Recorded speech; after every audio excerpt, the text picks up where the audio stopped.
And we are live from LinkedIn, YouTube, Twitch, the guest YouTube, and Facebook. It's Reviting's Wednesday. Welcome to Wednesday, Revenue Party people. I am tuning in with different lighting, different background from Vermont, Exit 5. Dave Gerhardt ran an awesome event today. It's still going on tomorrow. Heard from a lot of great people, awesome marketers. And I'm going to be making some posts on LinkedIn, so stay tuned for it. But we have an awesome guest who I've been wanting to talk to for a while. So we're going to be talking to Ben here in just a moment. So let me get right into this stuff. So you all know High Level is the freaking I love High Level. It's like I do my email in a High Level. You guys know the story if you're here and you're coming back. But not only that, like, when you pay that $97 a month, and that's all it is, $97 a month, not do I get like the full kit and caboodle of like CRM and marketing tools, but I can also give that same solution to my customers. So I've white labeled it. So it's app.reviting.com. So when people log in, it's like they're in my solution, but really it's just white labeled. And so you should do the same thing. And I would love to help you out. But thank you to High Level for making tonight's episode possible. If you are watching on video, then you can scan this QR code and you'll get a 30-day free trial on my affiliate link here. So it's an extended free trial. And if you do that extended free trial, reach out to me. Like, I want to help you succeed on High Level. Obviously, I'm an affiliate, so I'll get a commission. But also, like, this is how I grew. So if I would have stayed with some of those big SaaS tools I was using with those annual contracts, I wouldn't have stayed in business my first year. So it's really important you keep your costs low, and technology does not need to be expensive these days.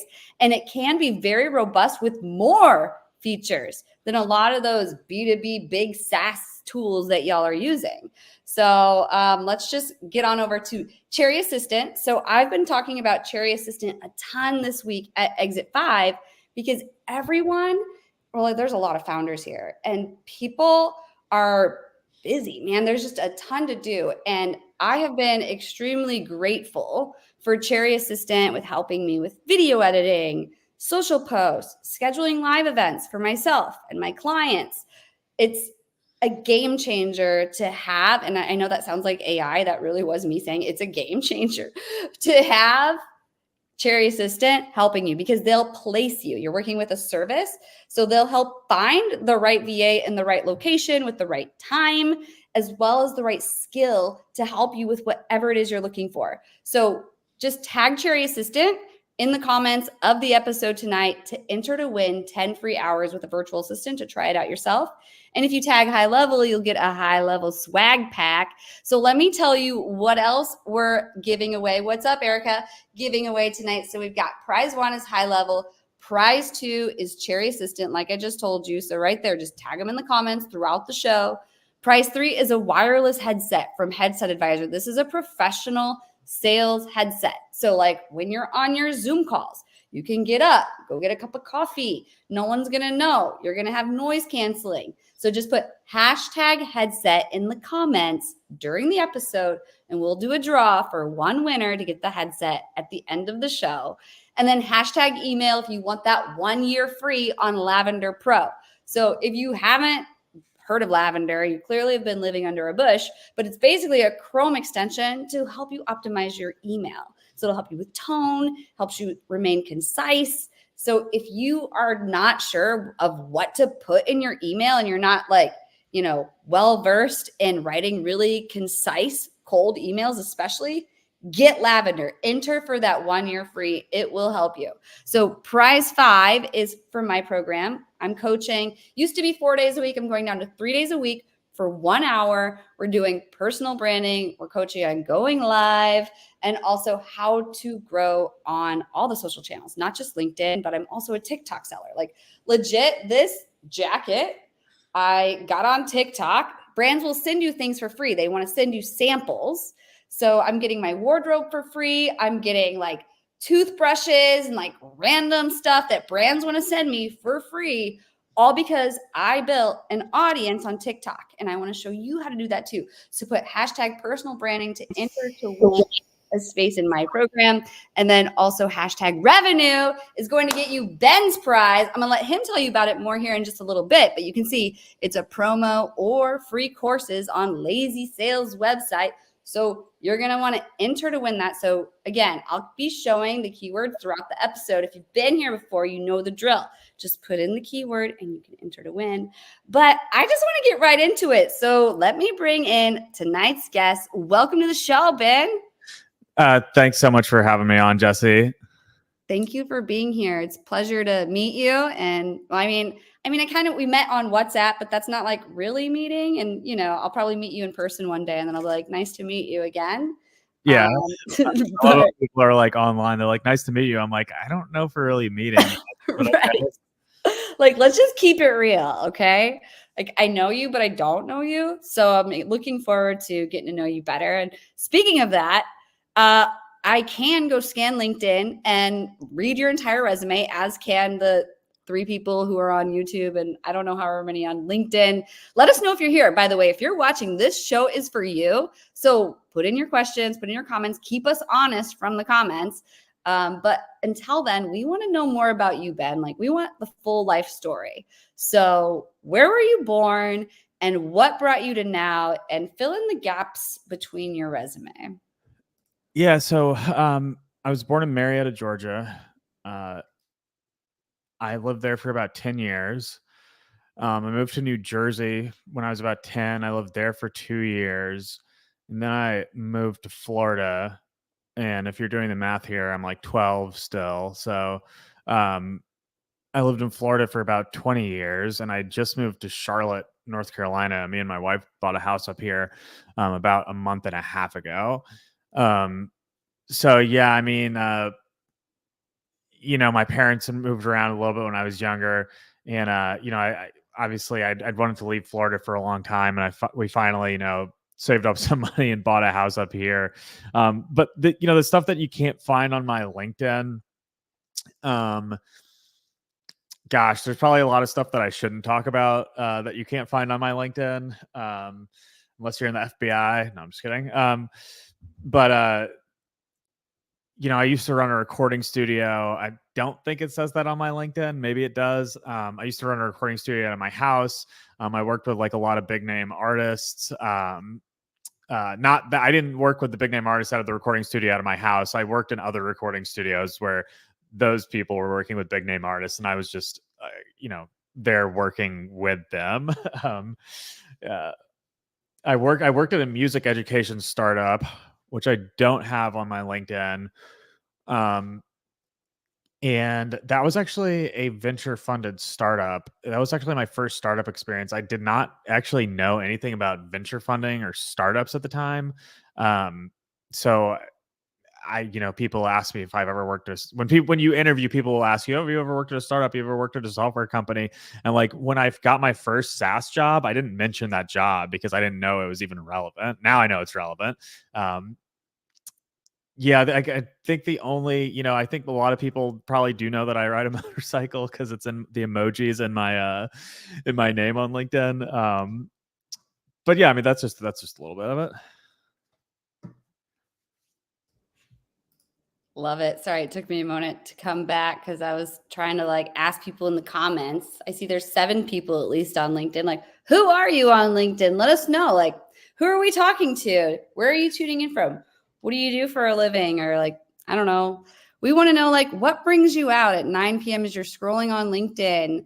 I don't know. Maybe it's 6 p.m. where you are. Maybe it's morning if you're on the other side of the world. But thank you for that story, Ben. I had no idea you had that background with like being working with recording in a recording studio with artists.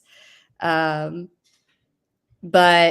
I guess, like I want to ask some real juice. Can I ask you some juice? Yeah, of course. I'll spill the tea if I have any. Okay. So can you fill us in on like there was history with a community and then there was like some like stuff that went that happened. Like, could you like tell us the story behind that? Because I don't even really fully know the story. Are you talking about the Apollo Slack? Yeah.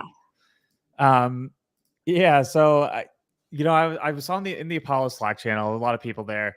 I actually got a paying client from there, so I shouldn't have opened my mouth about anything and gotten kicked out. But yeah, I got kicked out of the Apollo Slack channel. And I think it's because I said that sending from sales engagement platforms hurts your deliverability. And then they sent me like some email. They were like, "Oh yeah, we're willing to let you back in, but our VP of marketing or somebody like that, I don't remember, somebody with a VP title would like to have a meeting with you first." And I was like, I don't really want to talk to them, and I don't really want to be in the Apollo Slack channel that bad. So thank you, but no. But yeah, I think when you're in a community or a Slack channel and it's like sponsored or owned by a company, obviously they're not going to want you to say anything that sort of goes against their narrative, their story. And when you're sending from sales engagement platforms, okay, so I should say it does not. Sending from a sales engagement platform doesn't hurt your deliverability, but the fact that like Apollo's not the only one. I'm not singling them out. SalesLoft, Outreach, they're all guilty of this. They don't encourage you to actually do anything with the DNS records of your domains to actually make an email deliverable. Whereas like I think it's like if you're sending from SmartLead, like it tells you each account that you have does not have anything set up properly, so you shouldn't be sending anything out of there. And I think the business model of these like sales engagement platforms and contact data providers really like they just want you to download more contacts. So it actually would be better for them if fewer of your emails got delivered, because then you'd be starved for more contact data. So that's my tinfoil hat theory. I'd love to be proven wrong about that, but yeah. Yeah. No, I mean, I hear that. And like, they were talking about, community or even like influencer marketing a little bit today at the Exit 5 event. And it's true in that, like, when you hire people to speak about things or post about things, of course, they're going to post about those things and do that. And it's not going to be authentic and real and genuine. So, and then once people realize that those are hired people, then it makes it seem like anyone who's saying anything good about you is hired and ingenuine. And so like, I think people should our brands should really reconsider their influencer marketing strategy. And like really look into customer evangelism or like, look at other people who you can highlight and maybe not send them money, but like nurture relationships other ways. I think it was Dave Gerhardt today who said an idea of like send them a gift, right? Sendoso was at the event. Like, you don't have, like, find a customer, find that person who wants to go out and like speak great things about you or your data or whatever the heck it is you're selling, and then reward them. But it doesn't have to be monetarily, just another idea. I think could have like avoided all of that, right? But like, it is true that like in marketing, you have to be real or you're going to turn everybody off.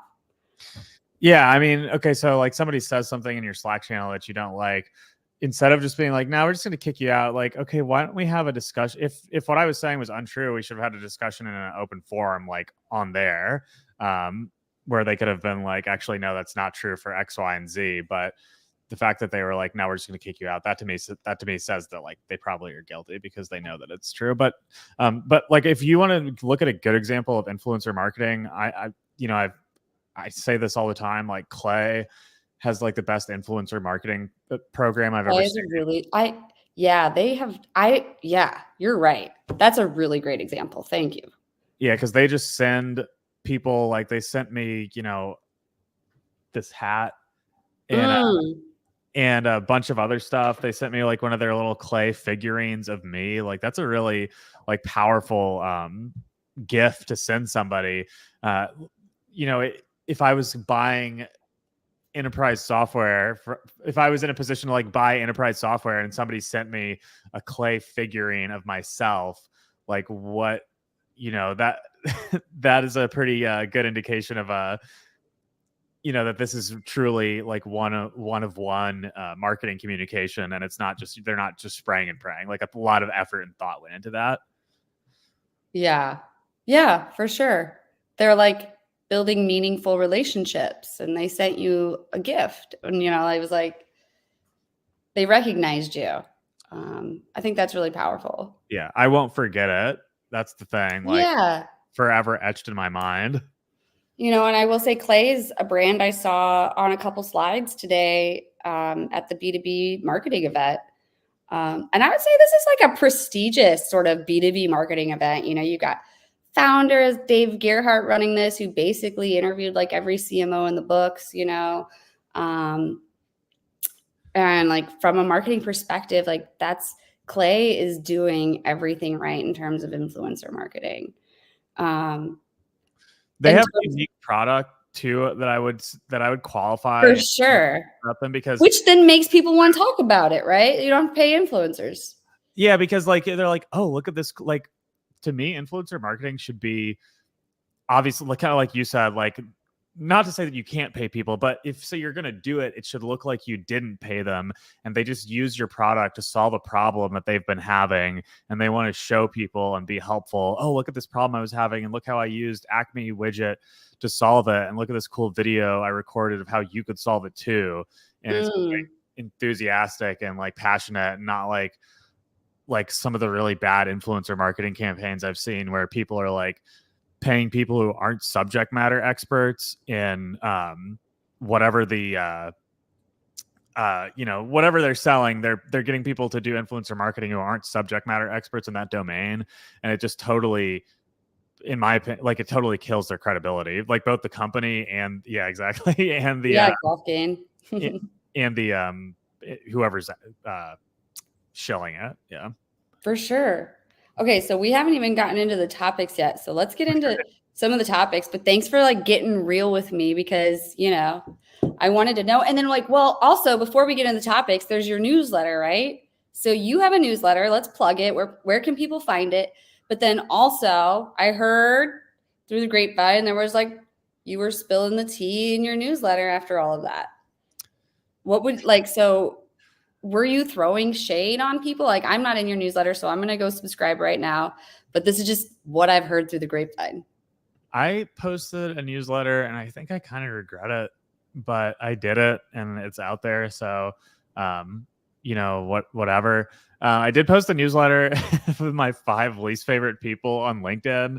And I don't think I'll ever do that again, just because I think it is kind of a bad look. I was like trolling and probably did get some, I don't know, negative attention from it.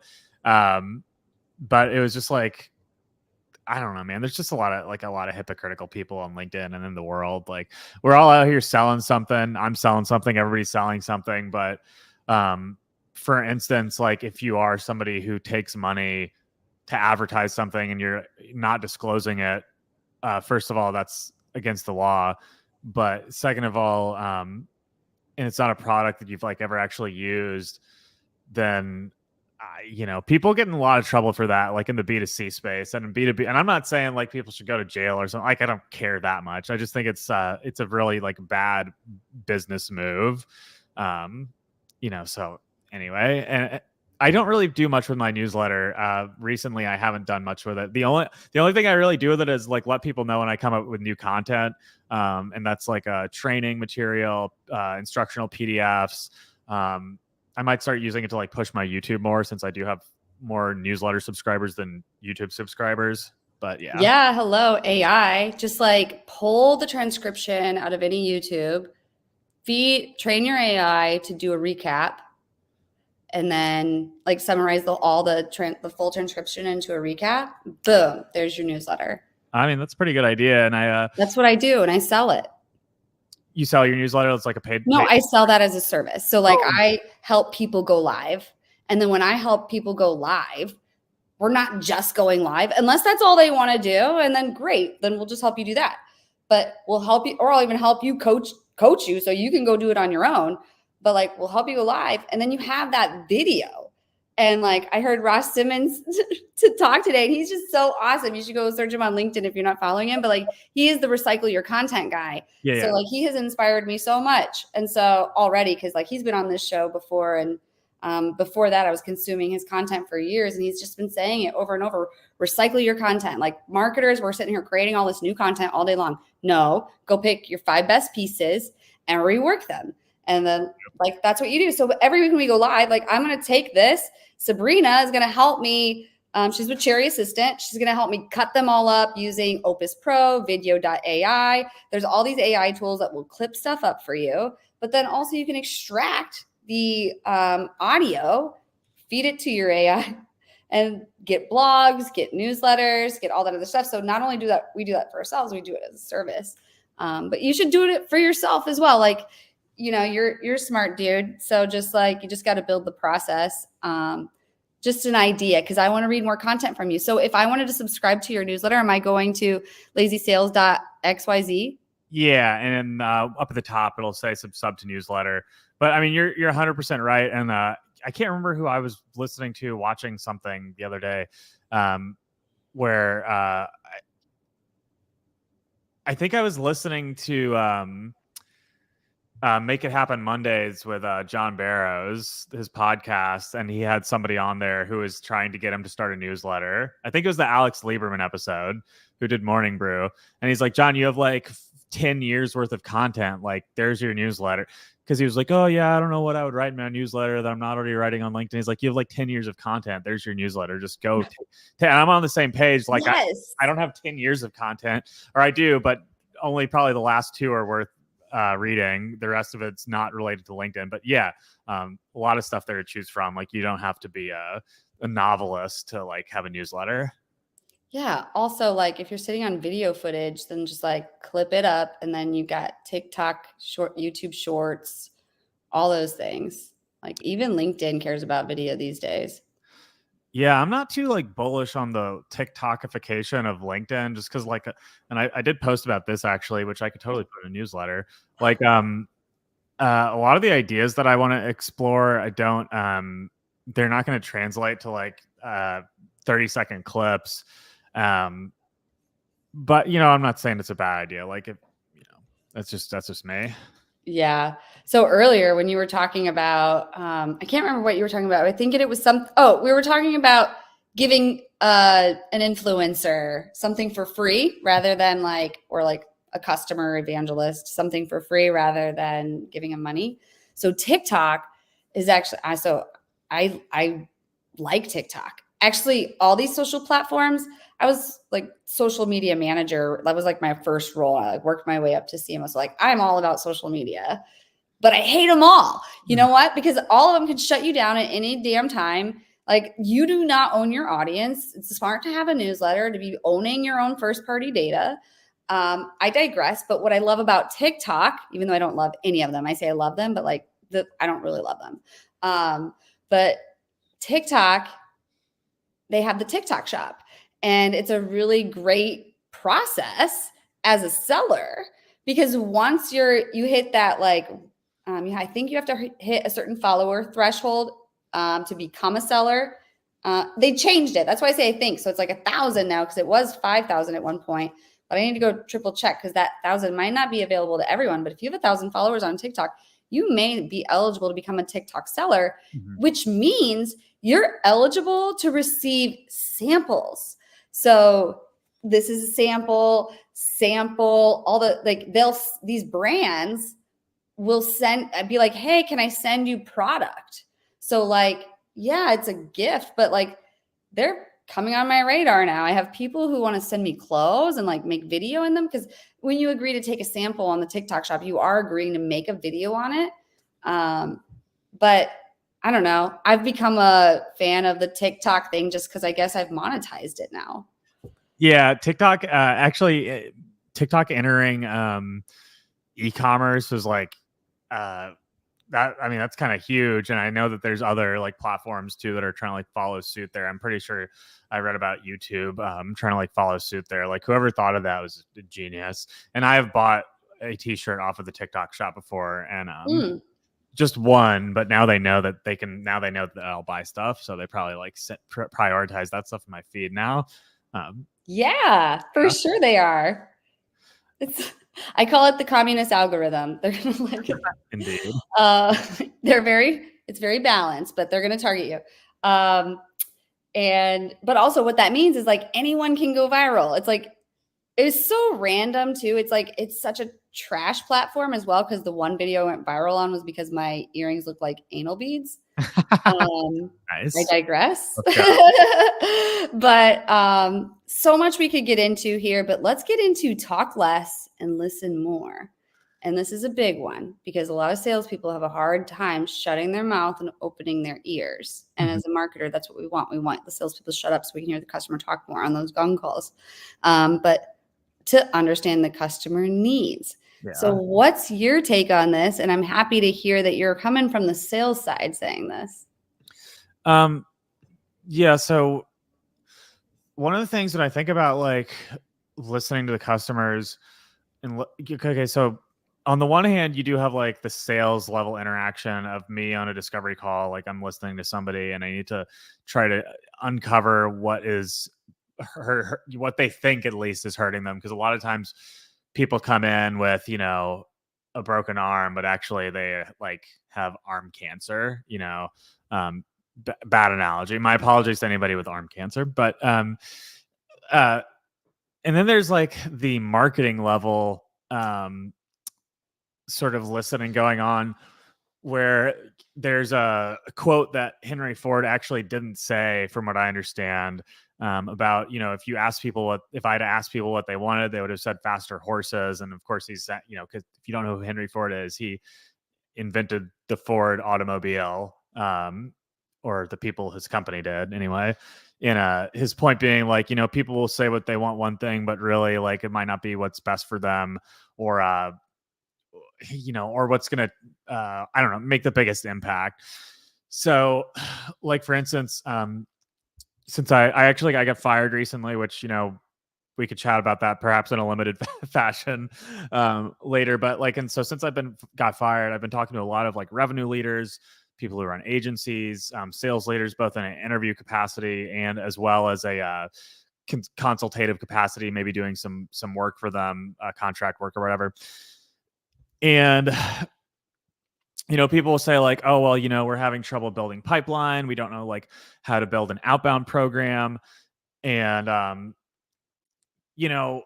I think everybody knows how to build an outbound program. Like, that might be a controversial statement, but there's not that many levers to pull. Like, there's phone calls, there's emails, there's trade shows.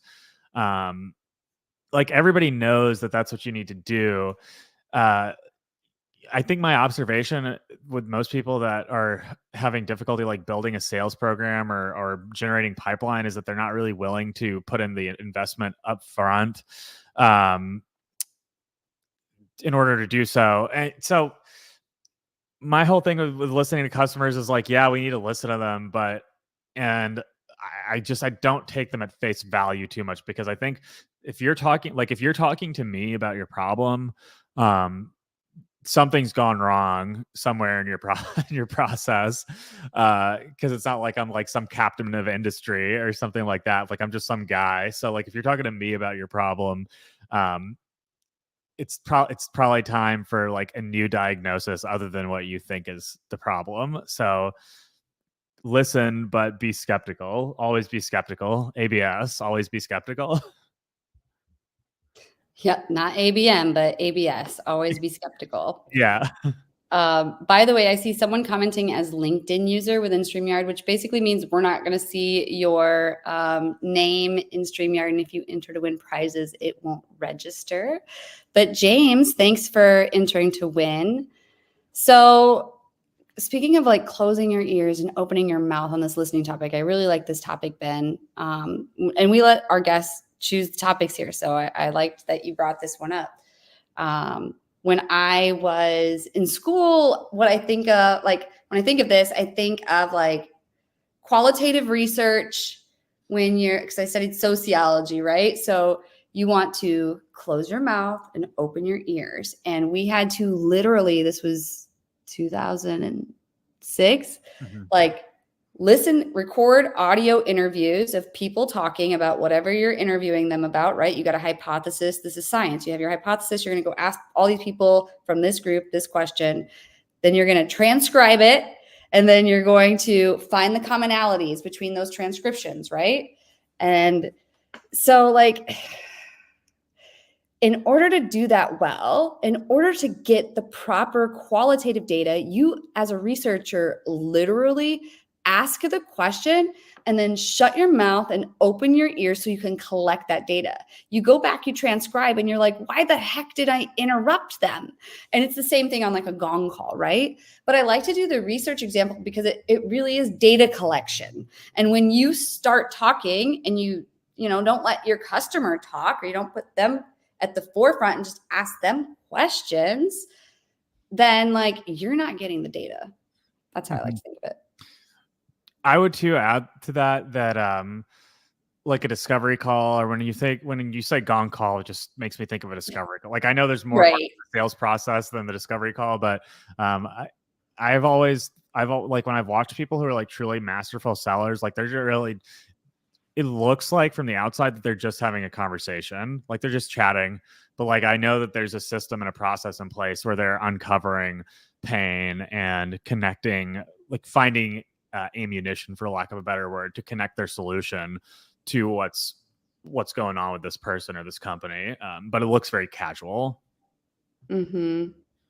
Yeah, absolutely. And you're right. I shouldn't call it gong call. So that like brands it, right? Because Yeah. all it really is.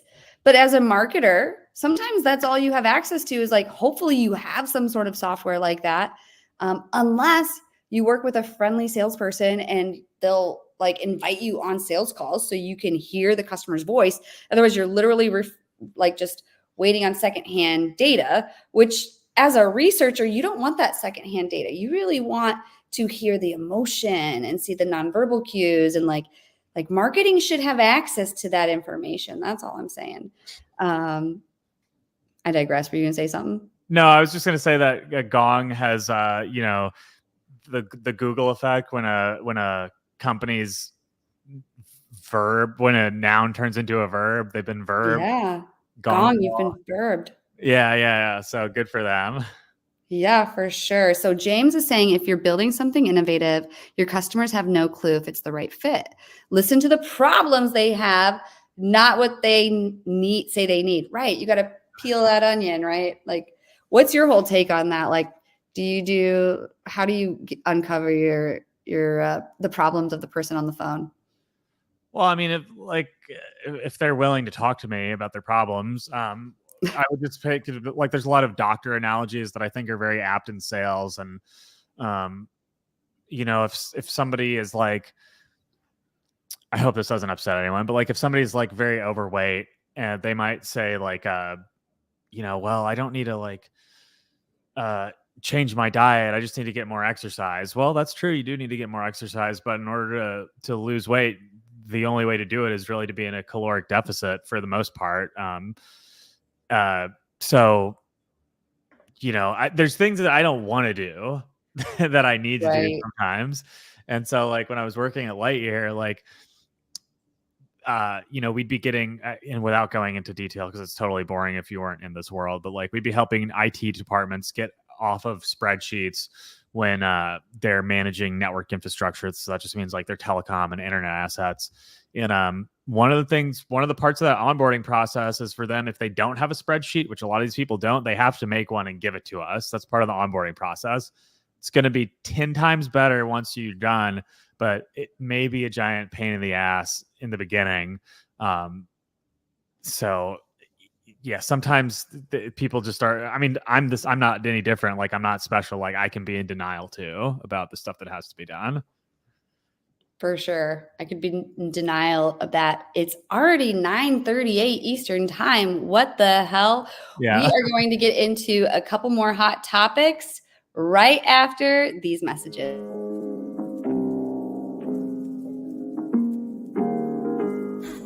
These emails. Wait, I need to write the script. Oh my god, I forgot to schedule all my content last week.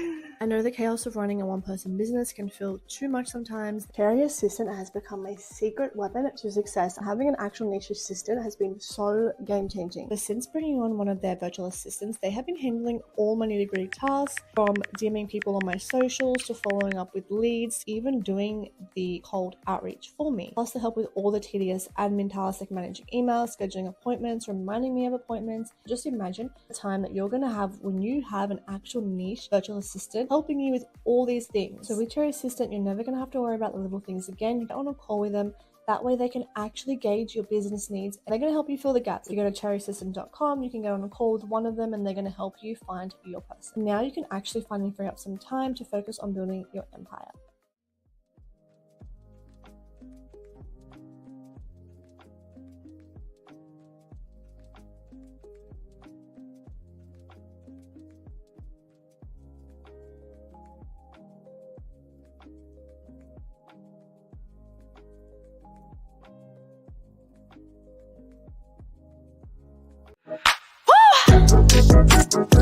I want to show you how to do a voicemail drop. And voicemail drops can be really creative ways to reach your audience. And, many of us are spending a lot of time on the phone making calls, but hey, I'm here over in marketing to report that you can do a mass voicemail drop. And let me show you how. Log into my account here, Reviting. The hard part about any campaign is knowing your audience and knowing what you're going to say to them. Yeah, definitely check out Lead Magic if you haven't already. So what I love about Lead Magic is their lead scraper. You can see that right here. Also, another thing are the technographics. Then import that into High Level. So High Level for me, it's white labeled. It's app.reviting.com. So when you go in here, you're going to you can get your contacts in here however you want, with the ones that you want to do the voicemail drop with.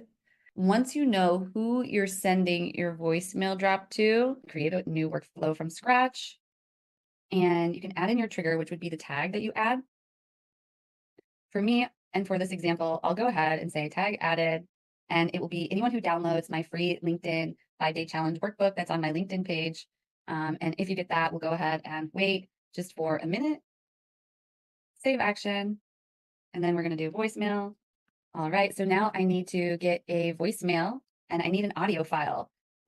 And luckily I have this just like free online tool. You can go to 123apps or online-voice-recorder.com. You can see it on the screen. And I am just going to record a voicemail. Hey, it's Jessie Lezak. Wanted to follow up with you about the 5-day challenge workbook and course that you downloaded and see what you thought of it, if you've had a chance to complete it, and how I can support you on your journey to LinkedIn growth. Give me a call back anytime. My cell phone number is 510-335-9355. Thank you so much. Bye-bye. We'll move this in a little bit. Move that in just a tad. Save. Open so I can't see. So here is my recording. There it is. It's loading. Hey, it's Jessie Lezak. Wanted to follow up with you about the 5-day challenge workbook and course that you did. And that's how people will get into the voicemail drop. And I think you should try a voicemail drop too. And if you would like some support on that, I would love to help you. Just give me a call. You already heard my number in the recording, 510-335-9355. Or you can email me at Jessie, just my first name, JESSIE @reveting.com. That's REVETING.com. Hope to help you with your voicemail drop here soon.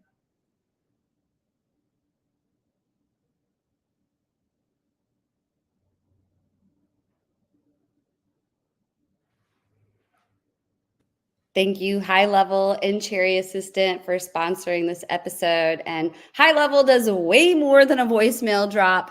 And like I said, would love to help you with that. So just reach out and let me know how I can support you. But let's move on into growing an audience. So this is something I feel very passionate about. Patience, so important. Value and persistence pay off. So could you kick us off on this topic, Ben? Yeah, so a lot of people, sometimes you'll read a LinkedIn post and say, a lot of people have asked me about X, Y, and Z. I'm like, nobody asked you about that.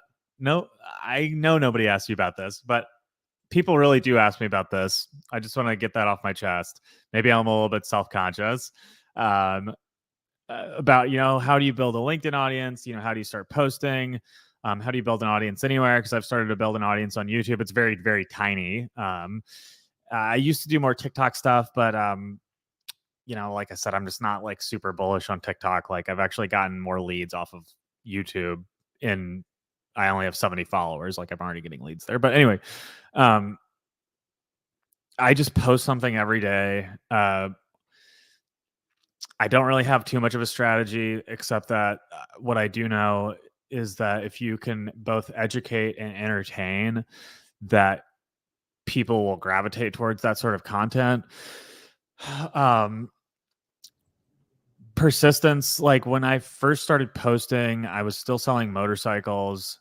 I don't know if I was, I may have posted about when I was working at a recording studio. I may have been posting on LinkedIn back then too. But I wasn't very consistent. And once I started working at PandaDoc, after a while, I started posting pretty much every day. And obviously nothing happened at first, but it's sort of like going to the gym, you're not going to notice anything at first, and it's hard to see like what's working, but it's very easy to see what's worked, if that makes sense. Like in the moment, you'll be posting a YouTube video or writing a LinkedIn post and you'll be like, gosh, this is like a stupid post. Like I'm forcing it, whatever. But 6 months later, like it's very clear that your efforts were actually paying off. And so I think, there's just like a mental or spiritual blocker that most people have. I think most people are, ruled by fear of failure or fear of success, fear of notoriety. And, for me, like fear of success is, and I think it's something that I still suffer from, is that if I do good this one time, people are going to start expecting this of me as a standard. And I think that's something that's like a self-limiting belief that a lot of people have. But the only other thing I would say about that is, it's like you only live once. Our time on this earth is a lot shorter than we think it is when we're younger. And I mean, I'm 31, so like I'm not like old, but like I'm old enough to know how short our time on this earth is. So all that to say, post on LinkedIn every day, get put on LinkedIn lunatics, have people block you because they don't like you. YOLO. Yeah, YOLO. And then admit to your regrets. I think that's really commendable. Like earlier, you were like, I probably shouldn't have done this. And you owned up to some stuff, which I asked, I didn't know if you were going to answer, which would have been fine. And I didn't know if you'd like get more juicy and share some more dirt, which like cool, like, or like how that would go, but you totally took it in a direction I really actually wasn't expecting. And I think that's so human, and it made me like you more. Oh, well, thank you. I always like to be unexpected, so I appreciate that. Of course. So I can see why Jesse referred you, because he is the man. But let's get into this AI in sales. So practical applications work. So I actually need help with this. So like I get a lot of leads on my coaching stuff inbound, and I'm not a salesperson. So like if you don't make selling easy for me, and I'm not going to sell to you, like I'm not wasting my time if you can't much like, you know what I mean? So like if I can get AI in sales to do that, that would be so sick. Okay, so tell me about your sales process here a little bit. So you're getting inbound leads. They're probably messaging you on LinkedIn, I'm assuming. Or are they coming in through like a web form, or how does that initial contact happen? Because I'm trying to figure out like where would AI might be useful for you. I love this. Yes. So I shut down the course and workbook for now because it was specifically a LinkedIn workbook and course that I had, and I'm making it more about personal branding in general, because there's also TikTok. And also like I caught wind, Mark Jarrow, who's here, like who talks to his people. He's got all these connections. LinkedIn doesn't really like it when you say like I'm a LinkedIn service provider. And I'm not trying to like get booted off LinkedIn or anything. So like, I just want to help people build their personal brand across channels. And I don't just help people on LinkedIn. So I'm reworking my course. It's a free workbook and course. It gives them like the basic steps to like, how do you build your content strategy? How do you do the deep inner work to figure out who the fuck you are and what you can talk about consistently? What 3 things do you want to be known for that you can break up into 1,000 different posts in 1,000 different ways? That sort of stuff. So like strategy, and then it gets into like, how do you make a cover image, and what are the dimensions need to be, and should you have social proof, and where do you like value prop, blah, blah, blah, like all that sort of like stuff to like get you started on the channels. So it'll be more channels this time. But when I had the free workbook and course live, it was bringing in about 10 inbound leads a week. And that I should have been following up with more live. I had all the automations set up. I didn't have enough email triggers. So what I should have done is like, based on their activity in the course, like, oh, you got through video 1. What did you think about this? If you want to get into this topic more, you could upgrade to my program right now. Here's 30% off. Blah, blah, blah. So like the goal is get them from the LinkedIn workbook and course, or the personal branding workbook and course, to my personal branding coaching program. Gotcha. So do you have like an ICP that has converted well, or that you like working with best? Yes, that I like working with best tends to be women. I tend to attract a lot of women who want to build their personal brand on LinkedIn, and they tend to be solopreneurs or sales and marketing executives, or entry level wanting to like grow and get promoted. Because I talk about my story of like, I went from social media marketer to CMO in 5 years. I want to show you how to do that too. And then now I work for myself. Okay. So I'm just going totally off the cuff here. I don't even know if this would be helpful. But what you sort of made me think of is like, okay, if you have inbound leads, so I have a website where I also get some inbound leads off of my website. People will download stuff. And so what I did was I set up an automation for every one of the Squarespace downloads, their email address. And I have a YouTube video about this on my YouTube, if anybody's curious about this. Yeah, I am. Do you have the link? Can you drop it in there? Maybe I probably could. Yeah, I'm like put you on the spot here now, because I know people are going to ask for this later, and I'm like, oh my gosh, where is this? So if we get it now, I think that would be awesome. And then we want to send everyone here to go check out his awesome content too, because like he is a real human and, you know, he's doing some really awesome things. Obviously, like you're a good salesperson because you just did all the right things right now, right? You were just like, I was talking about AI and sales, and I was really just trying to kick you off to talk about AI and sales and the importance of it, but you turned it into a sales conversation, and then you started to peel that onion and get into my pain points. So you did it all right. So I really appreciated that. Yeah, thank you. I appreciate that. So what you made me think of is like, so I have like a clay table where all of the so there's a Google sheet in Squarespace. All of my downloads, email addresses, and all the other data that they fill out goes to a Google sheet, and then that goes to a clay table with an API. And based on any of the data that they filled out, like so I don't have people fill in their business email and their real phone number and their real name, because I don't think that's necessary. And actually, if somebody has a better idea about how to do free content distribution via download, Squarespace actually like makes you fill out your address, which like I don't need to know people's address. It's probably a bit of barrier for me. So anyway, like any inbound leads that I get, they get sent to a clay table. So their LinkedIn is enriched, their business email is enriched, their phone number is enriched. So like I have all that data, even if they didn't necessarily give it to me. And from there, you could even take this further, and it wouldn't work with every lead, but you could take this even further, right? So like based on their LinkedIn, if they have, if this person has like, if they're a solopreneur, if they're like a 0 to 1 company, 0 people to 1 person. Sorry, I don't think there's I think there's the LinkedIn has like a 1 person company and then 2 to 10, but it doesn't have 0 to 1, right? Because you can't have a 0 person company. Anyway, like you could have those people sorted so that you knew you know, what kind of company they were, how big of the company that they were in, their seniority level, and you could just sort of segment your market that way and possibly send them emails, put them in certain campaigns.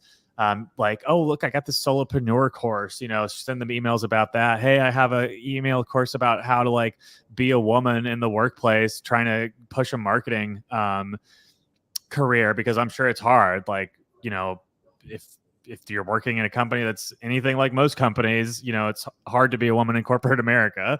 I would imagine, not having been a woman in corporate America. It But sure is hard. I'll validate that. Yeah. So you could segment your market like that automatically. You could take this even like a step further too. And if they have a website, I know that there's services, there's programs within Clay, or you could use an HTTP API call from a certain like SaaS product that can show you traffic on their website or particular socials, whether it's YouTube, Instagram, Facebook, and or if they have a e-commerce store, you could use store leads to get some of this data and see like, are they performing well? Are they not performing? You know, if they have multiple platforms, which one's performing best? You could segment your market that way too. Be like, hey, I notice you have like X, Y, and Z platforms, but your Instagram really needs some love. You know, maybe free 3 ideas of here's how you could make your Instagram better, and you could even automate that too with AI. Like, there's so I'm just throwing that stuff out there. It's a lot of work, but once you do it the first time, it's pretty much on autopilot. That is so cool. I love that. So is that the stuff that you're helping with at your agency? Somewhat. Those sorts of automations, I actually am not doing too much right now. I'm mostly focused on like helping people get their sales organizations running properly. Mm-hmm. So if they have an SDR program, or if they're thinking about doing outbound, and you know, that's the kind of stuff I'm helping them with the email stuff. Also, shameless plug, I did get fired recently. If anybody's looking for a founding sales rep, I would love to chat with you, because that's sort of what would like to do, is help a venture-backed company from either seed to Series B that's in the AI, ML, automotive, or IT space, build their sales program, get off of founder-led sales from the ground up. So that's the kind of stuff I'm working on. Those automations, like I can do that stuff, but the problem is like my skill level there is not that big. So there's other people who are sort of more efficient at that, where it just makes more sense for them to do that. But like I have a skill set around like enterprise outbound sales that, it's not like super hard to come by, but it is kind of a unique skill set. So anyway, that's a long monologue. Whoa. So James said Clay to what was that? Something else. And then to Claude plus Cardly to do automated handwritten letters. Heck yeah, that sounds amazing. Like, yeah, nothing better than a handwritten letter. Didn't know that was a thing you could do, but thanks for that.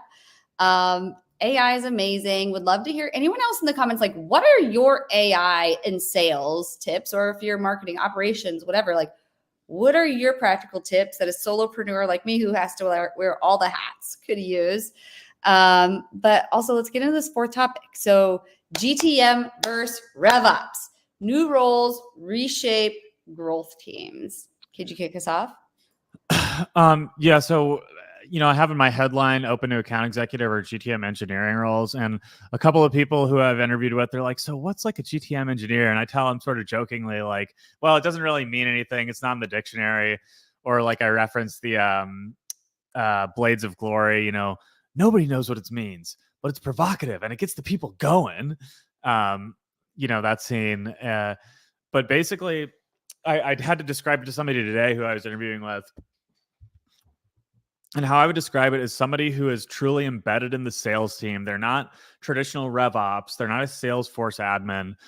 All they do is operate the tooling and in particular do email campaigns for the sales team, not marketing emails. Like there's a difference, in my opinion, between marketing and sales emails.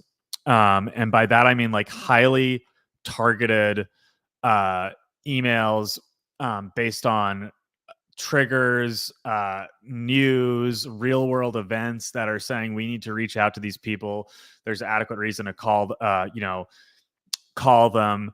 And then also focusing on list building, data enrichment, making sure that there's always like a GTM engineer's job. I'll put it like this, is to make sure that whoever's selling, whether it's the founders, the SDR team, or the account executives, never has to worry about prospecting. I mean, you should always do your own prospecting, in my opinion. I'll never stop doing my own prospecting. Even if somebody fed me a bucket of like highly qualified leads every day, I'd never stop prospecting. But to make sure that they don't have to do that if they don't want to, that they always have a good reason to talk to somebody. And we do that through enriching data. Like I said, real world events, mergers and acquisitions. Okay, by the way, every time I say mergers and acquisitions, all I can think of is the scene from American Psycho where it's like, oh, I'm really into mergers and acquisitions. Sorry, you're into what? So that's kind of like in a nutshell what a GTM engineer is. I could go deeper, but yeah. I think you're muted. So you're not into mergers and acquisitions? For legal reasons, no. Okay. So looked like we had a good comment from James yet again. So he said, come work at Sift. Is that how you say it? Ben, we need you to focus 100% on automation. Yeah. So that's what I'm trying not to do. And that's why I'm targeting like founder-led sales companies. They just need enough automation to get to a point of efficiency. And then I'm going to start closing some deals, because my theory is that the skills that I have, that a lot of these like growth hacker people, a lot of the people in SaaS Yacht Club, I think a lot of this is going to become very commoditized. And I think that there's only going to be two kinds of salespeople. There's going to be GTM engineers, very highly skilled GTM engineers that know how to program, but they also have to know how to sell. So it's kind of a hard skill set to get. And then there's going to be like true full cycle enterprise sales reps. And I think like the SDR model and like even SMB AEs in most cases, unless they're selling very high ticket items to the SMB space, a lot of them are going to be automated out of jobs. I think. I don't know. It could be wrong. Yeah, maybe. But hey, thanks, James, for dropping that, because, That's always cool. But on that note, we need to give away some prizes. Okay. So, Ben, you are welcome to enter to win any prizes. By the way, let me just explain some of them. And I want to have Ben explain his prize here in just a moment. Let me adjust the camera here. We'll go like this. Okay, so we've got prize one is high level. This is swag pack. You get 2 t-shirts, water bottle, which I just lost my high level water bottle. I got to go to Hotel Vermont. I left it there yesterday.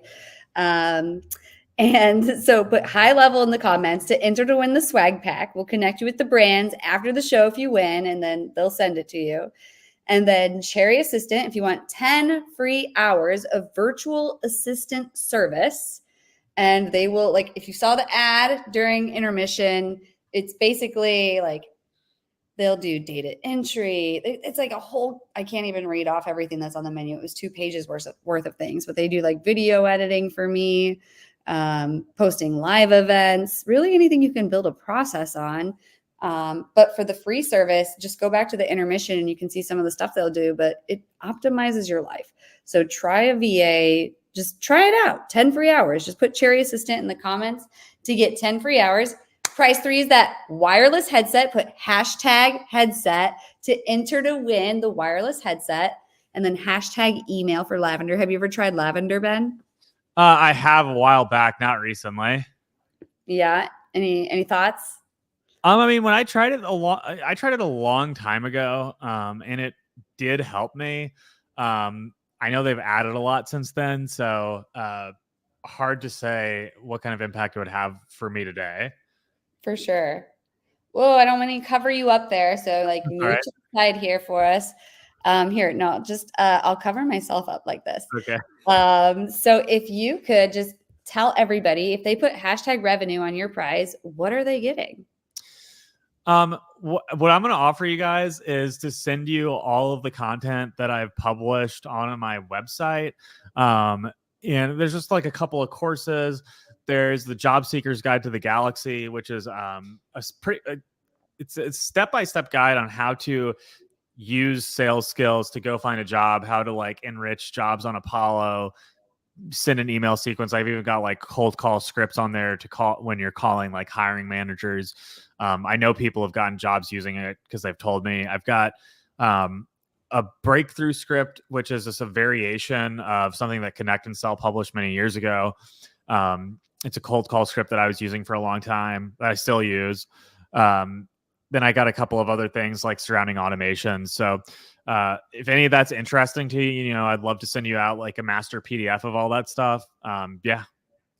Awesome. Well, thank you so much for your generosity. And if you put hashtag personal branding, you're entering to win a month free of my program. New version is so much better. What new version of what, Mark? I don't know. Maybe I lost track of the comments and what we were talking about there. But the new version of Lavender maybe is what he's talking about. Yeah. No doubt. Yeah, for sure. Very serious. Raising seed now. Sift is right up your alley. Your response was interesting. I'm open-minded to it. And you're right about SMB sales reps being automated out below 25K plus ACV. What's your take? Yeah, I mean, I'm definitely open to chatting. James, if you want to shoot me a message, or I'll shoot you a message after this, and we'll see what we can come up with. Awesome. Well, I love that. And James, thanks for plugging all that in there.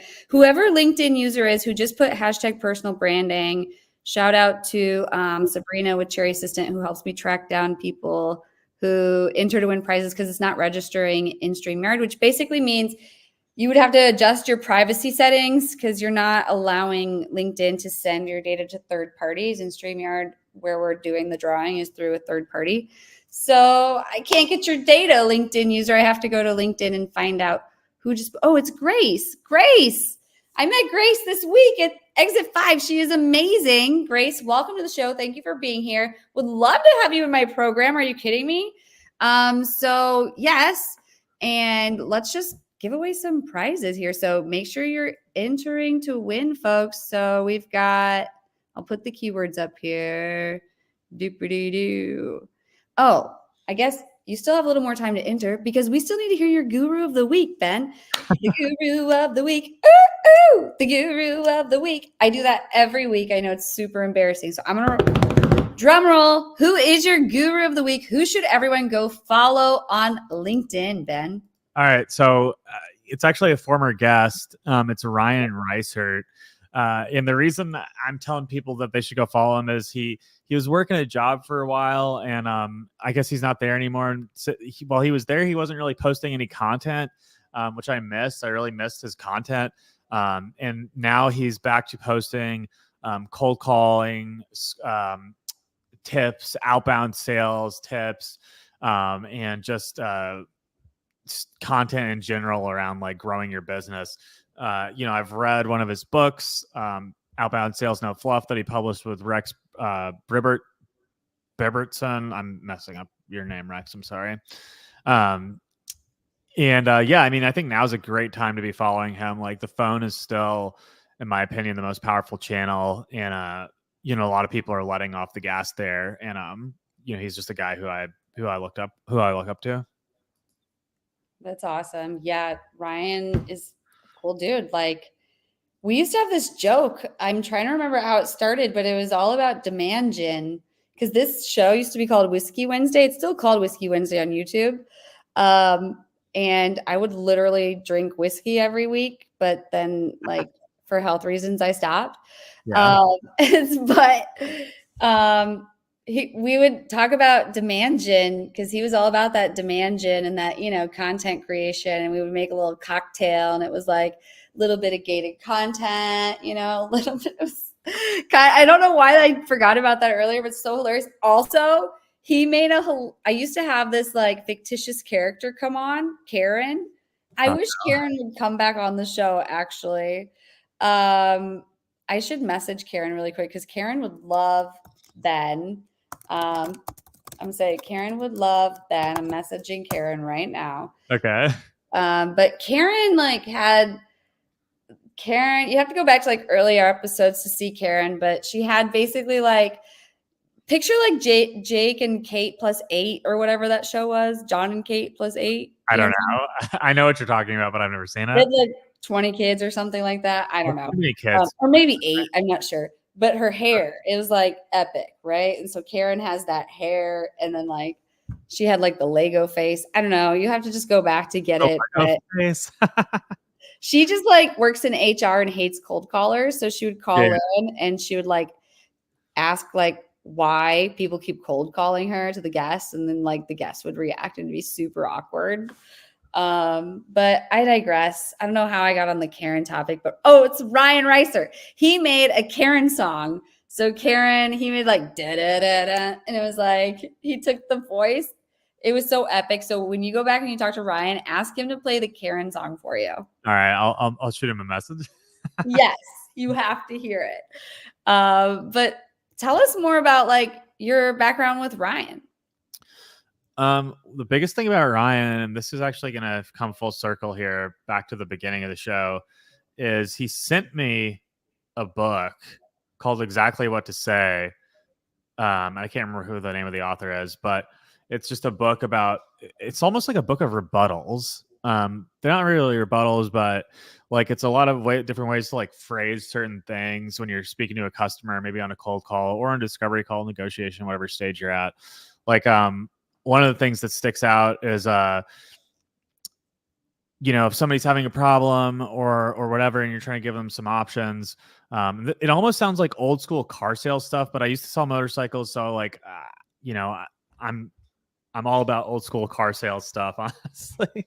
I think the best car sales reps would do very well in SaaS. And, I've said that, and people on LinkedIn are like, selling a car is nothing like selling enterprise SaaS. I'm like, okay, yeah, whatever, man. I mean, it's not, but that's not the point. Anyway, so like this book that he sent me, one of the things is like, most people do either option A or option B when they're in this situation, and we're giving them like a closed-ended sort of 2 different options for them to like pick an option, right? And some people say, that's kind of manipulative or whatever, but like if those really are the 2 best options, that your solution offers, then phrasing it that way is like helping the conversation keep going and like helping somebody make a decision. Anyway, that's one of the things that I really appreciate about Ryan.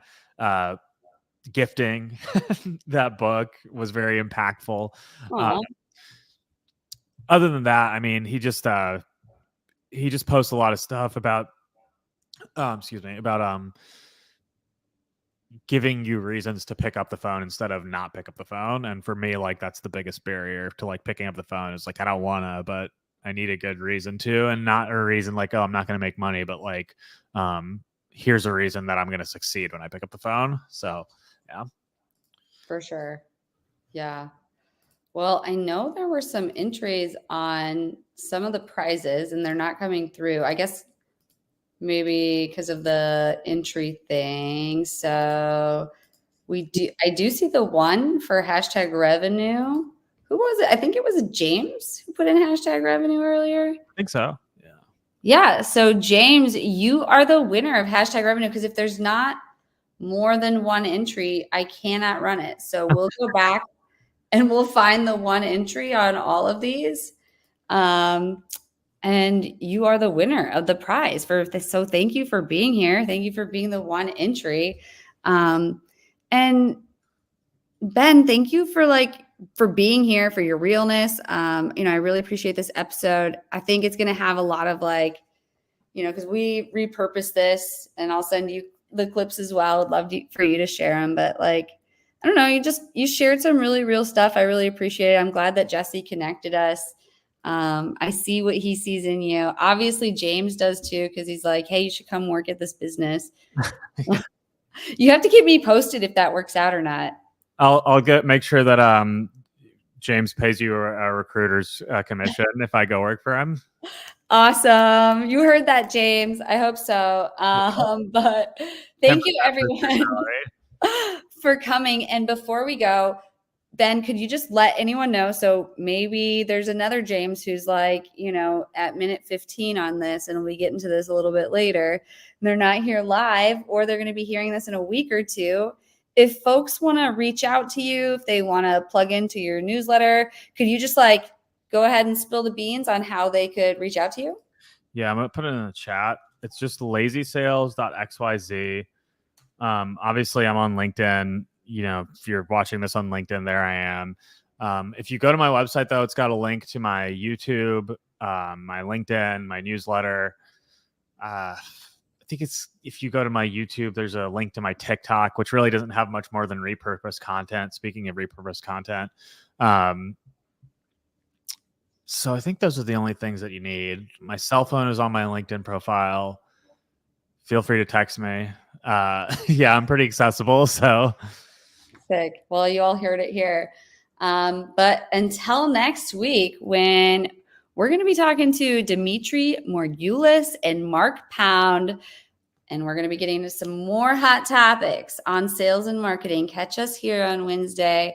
But until then, I hope you all stay safe. I'll be in Vermont. So if you're in Vermont at the Exit 5 event, give me a shout out. Or if you just live in Burlington, I don't know, reach out. There's not very many people here.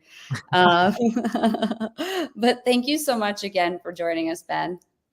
Yeah, thank you so much for having me. I really, really appreciate it. Of course. All right. Peace out.